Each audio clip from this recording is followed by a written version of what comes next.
Good evening. Several members of a local church group are in Israel right now for a religious tour through the Holy Land.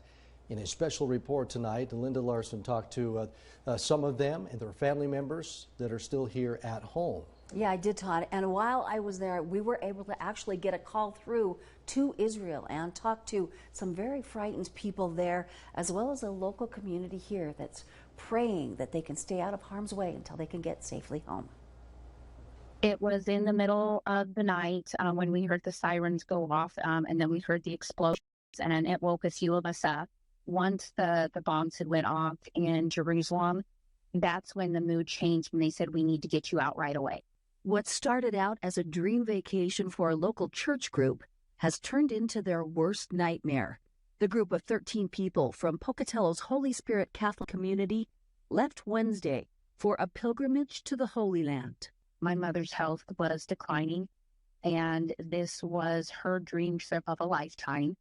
Michelle's mother, sister, and nephew are on that tour, and all week their travel agency has been telling them everything is fine. Tour guides, they were doing everything they could to get us out. They said that we would be fine, that they would stay with us until we got off and back to the States, and that they weren't going to leave us. But today they find themselves abandoned and in the line of fire in a country at war. Bombs are still going off. Just being told, hey, sorry, you guys are on your own. I can't imagine that. I can't imagine if it was my mom there by herself, or my sister, or someone who, they don't know anything about the country, or they don't know about electronics. What if they don't have the money to pay for that extra hotel? Are they going to put them on the street? Tell me what the reaction was and what you were seeing and feeling when you heard that news that you're on your own.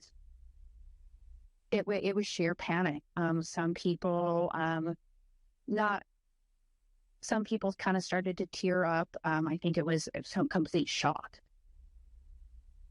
The U.S. government is not doing anything to help.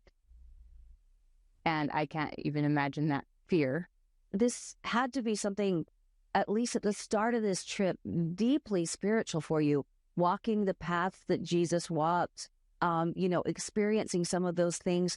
Tell me about what that was like, and then contrast that with what you're feeling now. I think we're being thrown to the wolves by our government, just like Christ was thrown to the wolves by his. That's probably the perfect way to say it.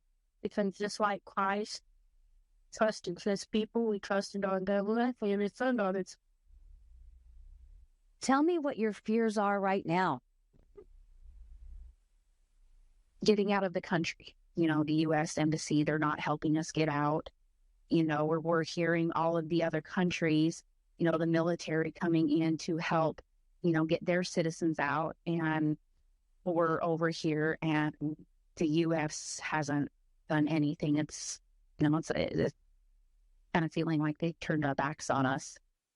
Now, right now, Michelle is seeking donations through a GoFundMe to pay for the group's airfare out of Israel. They've become extremely expensive, as much as $5,000 per ticket. So if you'd like to donate, you can go to our website, localnews8.com, look for this story, and we have a link to that GoFundMe page. And that's $5,000 tonight. Some And of them are going up and up. Up and up. And we had, they have been scheduled so far for 2 flights to leave the country. So far, both of them have been canceled. We found out tonight earlier that another one had been canceled. So right now, no idea when they're going to be able to get out. So what do? Pray. Hope and pray. And pray, yeah. Okay. Linda, thanks. Yeah.